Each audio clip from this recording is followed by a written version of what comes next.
සමහර ඒවා මස් කන්නේ හොදි කනවා. ඒ පොඩි පොඩි ආතල් දෙන්න එපා ආසනම් කන්න. හරිද? ඔයා කාමයේ වරදව හැසිරලා තියෙනවද? නෑ? පජ කෙලින්න එපා. පන්සිල් ගැන කතා කරමු. පළවෙනි එක මොකද්ද? පානාතිපාත. අපි එහෙම සත්තු මරන්නේ නැහැ නේ ළමයිනේ. මරනවද? මරනවද? මස් කෑවට පවුද? පජ කෙලින්න එපා. මස් කෑවට පවු නෑ. ආසනම් කන්න. අදිට්ඨ අසුත්ත අපරිසංයුත. මම මරනවා දැක්කෙත් නෑ. මට මරනවා ඇහුනෙත් නෑ. මං වෙනුවෙන් මැරුවෙත් නෑ. එහෙනම් කෑවට පවු නෑ. මොකද්ද? ත්‍රිකෝටික පාරිශුද්ධ මාංශ. අදිට්ඨ අසුත්ත අපරිසංයුත. මම මරනවා දැක්කෙත් නෑ. මට මරනවා ඇහුනෙත් නෑ. මං වෙනුවෙන් මැරුවෙත් නෑ.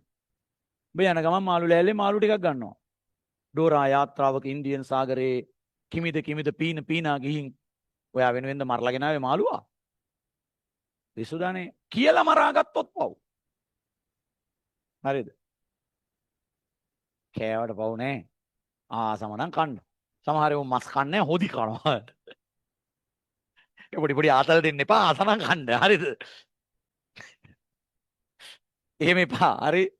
ඊළඟට හරි පානාතිපාතා පැත්තක දාන්න අදින්නා දාන. ඕවා ගැන කතා කරන්න බෑ. හිටපු ගමන් තාත්තගේ පර්ස් එකට අරක මේක පොඩි සීන් දිනවනේ. හරි. ඒකත් පැත්තකින් තියන්න. ඊළඟ එක මොකද්ද?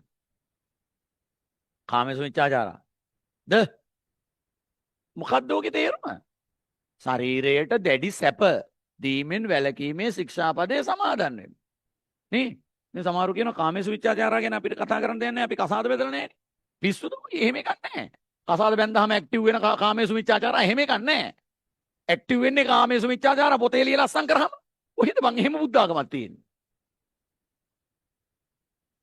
ඒ හොඳට කාලා මෙතෙන්ට එනකන් කාලා බත්තර දෙක තුනක් නිකන් කට ඇරියාම එළියට එන මට්ටමට කාලා ගොරොද්දේ දැද පැඩ බුදිය ගත්තොත් එහෙම ඒකත් කාමයේ සුමිච්ඡාචාර. දැඩි සැපනේ.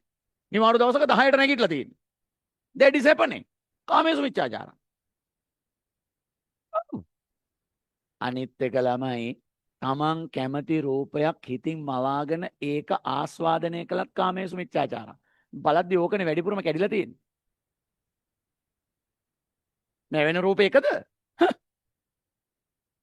ඔය කාමේසු මිච්ඡාචාරා කැඩුවහම දඬුවම දන්නවද? දඬුවම දන්නවද? මේන් කටුයිඹුල බලාගන්න මේකේ කටු බේම් මෙහෙම තියෙන්නේ දාරපතන් කටු මේ පේනවද? මේ මෙහෙම මේකේ උඩ නගින්න වෙන්නේ මේ මිනිහා. කටු යනකොට ඇනෙනවා. උඩට නගිනකොටත් කටු ඇනෙනවා. හරිද? බහිනකොට අවුලක් නැහැ නේ. බහිනකොට කටු මෙහෙම. එතකොට බහින්න වෙන්නේ ඔහොම. කොහොමද? හරිද? ඔය ලංකාවෙන් ගිය ඩයල් එකක් try කරලා තියෙනවා මෙහෙන් නැගලා මෙහෙන් බහින්න. එහෙම බෑ. මේවා සෙන්සර් හයි කරපු කටු ඒ පැත්තට හැරෙනවා. ඒ පැත්තට හැරෙනවා. හරිද? තාමුසලා කිසි දෙයකට බය වෙන්න එපා. කාමේසු මිච්ඡාචාරා කාමයේ වරදව හැසිරෙන්න අවුලක් වෙන්නේ නැහැ. මොකද මේකේ පොලිම තියෙනවා වෙන දිගට හරිද? යන්න වෙන්නේ අපිට පොලිං උරු රති කරන්න නෙමෙයිනේ. පොලිං උරුයිනේ. පොලිමේ ආතල්ලේ ගන්න පුළුවන් නා පොලිමේ ෂේප් එකේ ඉන්න. මොකද අපායට තියෙන්නේ එක කටුයි මුලයි. තාම ප්‍රතිපාදන වෙන් වෙලා නැහැ දෙකක් හදන්න. අප්සෙට් එකක් නැහැ. ෂේප් එකේ පොලිමේ ලයින් එකක් ගාගෙන හිටියේ. හරිද? අවුලක් වෙන්නේ නැහැ. හරි. මේ මං කියන්න ගියේ මේ සංකල්ප පන්සලෙන් උගන්වපුවාම මිනිස්සු පව් කරන්න බය වුණා. පැහැදිලිද? හරි. ඒක තමයි සදාචාරය. සමාජගත කළා පාරේ කැත කළොත් පස්සේ ගෙඩි දානවා කියලා. නිසා පාරේ අපවිත්‍ර කළේ නෑ. හැබැයි මහත්මා ගාන්ධි වගේ අය කිව්වා මොකද්ද? පාරේ රීපියව. ප්‍රසිද්ධ තැන්වල කක්ක කරපන්. එයි. සුද්ධ කැමති පිරිසිදුකමට. අපි අපිරිසිදු කරමු. සුද්ධ පන්නමු. මගේ සතියේත් කිව්වේ උන්ගේ රට අපිරිසුදු කරලා තමයි ජාතික සටන කළේ.